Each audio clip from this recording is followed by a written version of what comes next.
So good day, I'm Dave. The channel is Harley's Diners Rides. And we're out today for our little ride through the countryside, close to where I live. Just taking all of the different back roads. And I thought I'd share with you some more of the repairs that we did with my 2007 Harley Davidson Street Glide.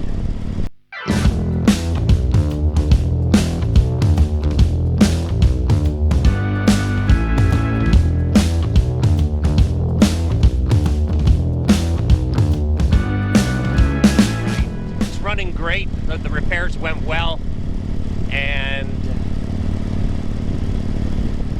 in previous videos you would have seen us up at Strictly V Twin getting the tires, the lights, the tail light, the sissy bar, and that installed.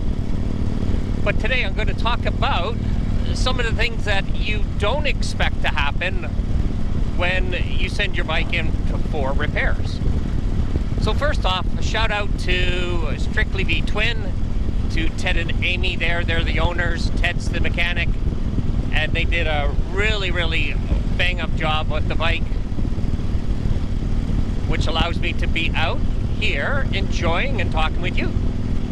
So the first thing is Ted was going to do some rerouting of my some of my cables, just to give them a little bit more slack.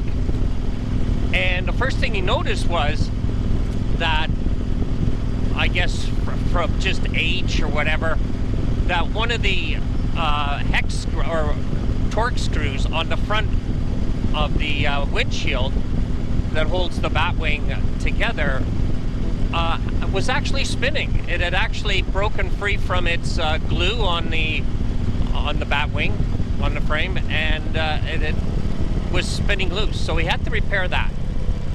Now, here, let me just get through the stop sign. It's always good to look both ways when you're crossing a busy street. And there's my friends over at Sterling Tire, Josh. That's a brand new shop for them. They just moved in not too long ago. Oh.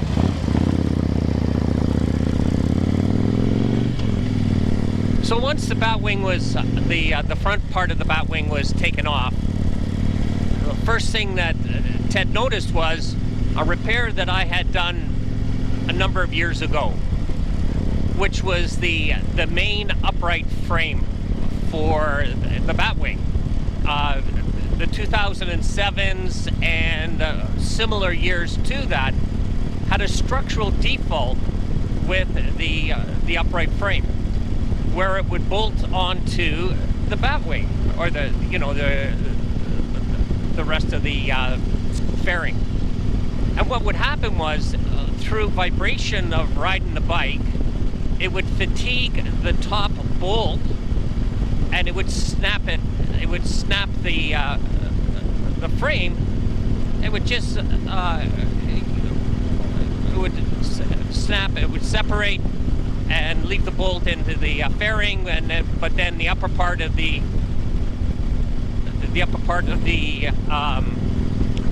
fairing was loose, right? And you can always tell this by pushing on the fairing, forward and backwards. And if there's a lot of play, it usually means that this upright, the top mounting part of the frame, is broken.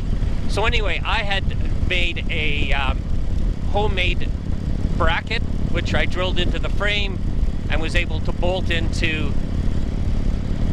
the fairing, and never had any problems with it since. So Ted noticed that, and he's repaired a number of these over the years. So the second, or I guess the third thing we noticed was, just a second, take a look at, isn't that a beautiful farm over there, right? All of the stalls, the silos, and the barns, the out barns and that, right? And beautiful old farmhouse over there. Also, this is why I like riding in the back roads. their grown field full of corn right there. So the next thing we noticed was on the horizontal support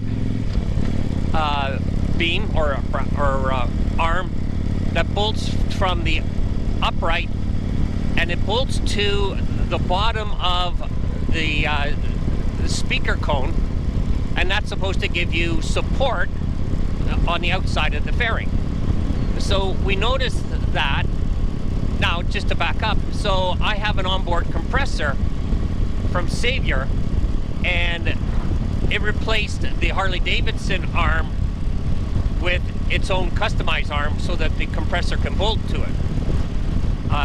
So what we noticed was that through, again, just wear and tear, the arm had fatigued and had broken. Again, same thing, where it bolted to the fairing.